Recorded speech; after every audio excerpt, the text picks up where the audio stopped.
भोजपुरी बहू। देश भले ही एकता और अखंडता से एक सूत्र में बंधा हो, लेकिन आज भी कई राज्यों के लिए लोगों की मानसिकता नहीं बदली। अरे क्या बताऊं बीजी, अपने अमनप्रीत ने तो बिहारी से शादी कर ली। अरे तो क्या हो गया प्रीतो बहू, क्यों परेशान हो रही है? बिहारी क्या इंसान नहीं होते? अरे समझो बीजी, बिहारी अरे पता नहीं कैसी होगी। लोग कहते हैं अजीब से होते हैं, गांव के जैसे, न पंजाबी जैसी बोली न पंजाबी जैसा रहन सहन। अरे तो क्या हो गया, तू भी तो सरदारों के घर से आई थी, हमने कुछ कहा? अरे बिजी, सरदार और पंजाबी क्या फर्क है? बोली तो सड्डी एक ही है ना।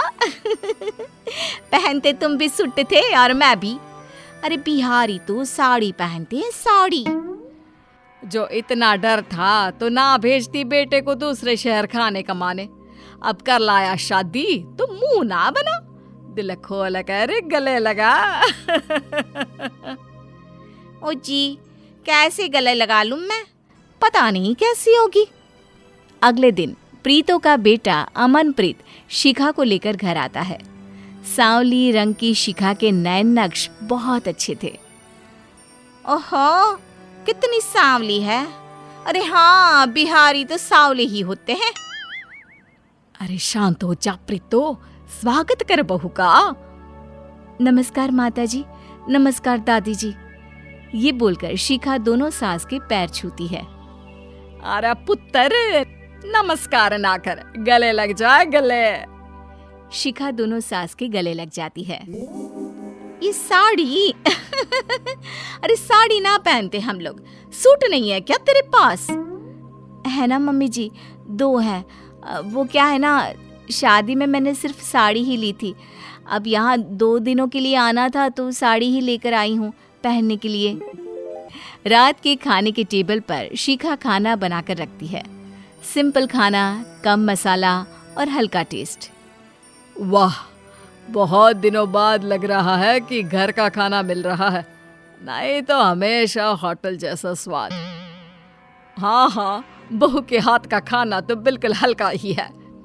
अरे क्या बात कर रहे हो बेबो, जो खाना बनाना तुझसे सिखाया सी वही तो बनाती थी मैं। शिखा को लगता है कि सास और उसकी सास के बीच कहीं लड़ाई ना हो जाए। मेरे पापा को तो माँ जी पंजाबी खाना इतना पसंद है कि वो मेरी माँ से हमेशा कहते हैं कि जाओ किसी पंजाबी के घर 2-4 दिन रहकर खाना बनाना सीखो। पता है पिताजी, मेरी माँ तो कह रही थी कि वो सासू माँ से खाना बनाना सीखेंगी। देखा, आप लोग मेरे खाने की बुराई कर रहे हैं और लोग मुझसे कुकिंग सीखना चाहते हैं। ससुर और बेबू तो समझ रही थी कि बिहार की बहू ने बिहार की समझदारी दिखा दी। बेटा, आप लोगों के यहाँ पढ़ाई लिखाई पर बड़ा ध्यान देते हैं, है ना? लेकिन फिर भी बिहारी चलाते तो रिक्शा ही है ना। बहू को सास की बात बुरी तो लगती है, लेकिन क्या करें। हाँ माँ जी, हर राज्य के लोग जो कम पढ़े लिखे होते हैं वो अपने से संपन्न यानी कि बड़े और पैसे वाले राज्यों में जाकर कोई ना कोई छोटा काम भी कर लेते हैं जिससे पैसे आए। अब वही रिक्शा बिहार में चलाएंगे तो वो पैसे तो नहीं मिलेंगे ना। अरे प्रीतो, इसको ऐसे समझ, ऐसे पंजाब वाले बंदे होते हैं, वो क्या करते हैं? क्या करते हैं बेबो, तुसी ही दस दो। अरे वो कनाडा जाकर पेट्रोल पंप में काम करते हैं, ट्रक चलाते हैं या पिज्जा बर्गर बनाते हैं, है नी? पंजाब के लोग तो वो वहाँ के बिहारी हो गए। क्यों जी? बहू दादी सास की बात सुनकर हैरान रह जाती है कि वो कैसे इतने दूर का सोचकर सटीक जवाब दे रही हैं। हाँ बेबो, बात तो सही है। बिहार से लोग दिल्ली पंजाब कमाने आते हैं क्योंकि यहाँ कारखाने हैं, नौकरियाँ हैं, बड़ी बड़ी कंपनी है और यहाँ के लोग विदेश जाते हैं। अगले दिन प्रीतो बहू को लेकर बाहर घूम रही थी कि पास की पड़ोसन अपनी बहू के साथ आ जाती है। अरे प्रीतो, ये कौन है तेरी बहू? हाँ जी, कल ही आई है यहाँ, कल चली जाएंगी। अपना समर तो हीरो सा है, फिर ये सांवली सी लड़की क्यों भई? ऐ देख मेरी बहू, गोरी चमड़ी, भूरे बाल और मेकअप तो देख कितना सोना किया है। तेरी वाली ने तो मेकअप भी नहीं किया। जी वो आंटी, मुझे मेकअप पसंद नहीं है और ना ही मुझे आता है। मैंने तो कोर्स किया है जी मेकअप का। अरे बड़ा मेकअप आता है मुझे, आज जाना कर दूंगी, सिखा भी दूंगी। अरे वो क्या है ना, मेरी बहू ने पीएचडी की है, बेटे की कंपनी में ही थी, वहीं से मिलना जुलना और प्यार। पीएचडी? फिर तो कमाती भी अच्छा होगी। जी, मैं और समर एक जैसा ही कमाते हैं। आपको जानकर खुशी होगी कि शहर में जो फ्लैट लिया है वो मेरी ही सैलरी का है। तो क्या तुम पति से खर्चा नहीं मांगती? अरे वाह जी, मेकअप, कपड़े, ये सब। मेरा कोई खास खर्चा ही नहीं है। हाँ हाँ, खर्चा ही क्या होगा तेरा, देख कर ही लगता है। सस्ती सी साड़ी ना मेकअप, अरे गहने के नाम पर भी पतली सी चैन डाली है। नहीं नहीं आंटी, मेरे पास गहने हैं बहुत सारे, लेकिन सब मैंने लॉकर में रख दिए हैं। ये ले, क्या करना है लॉकर में रखकर गहनों को? अरे पहनो, ऐश करो। हाँ, लेकिन ऑफिस में इतने सारे गहने पहनना ठीक नहीं लगता ना।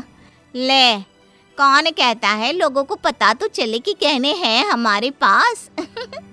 चलो जी चलो, हम तो चलते हैं। उन लोगों के जाने के बाद ये पंजाब है, पंजाब। यहाँ मेकअप, हेयर स्टाइल, महंगे चमकदार कपड़े बहुत चलते हैं। हाँ माँ जी, जूती भी कितने रंग की थी उसकी, लेकिन मैंने कभी ऐसे कपड़े पहने नहीं।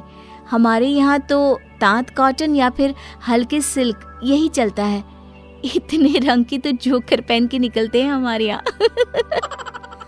हाँ हाँ, तो क्या कहना चाहती है, हम जोकर हैं क्या? अरे कैसी बात कर रही हैं माँ जी, मैंने तो बस ऐसे ही। लेकिन अब तो सास को गुस्सा आ जाता है। अरे बोली देखी है तुम लोगों ने अपनी, कैसे गा गा कर बोलते हो। ये बोलकर सास बिहारी अंदाज में बोलती है। अरे क्या है, नहीं आओगे क्या जी? ऐसा भी भला कोई बोलता है क्या?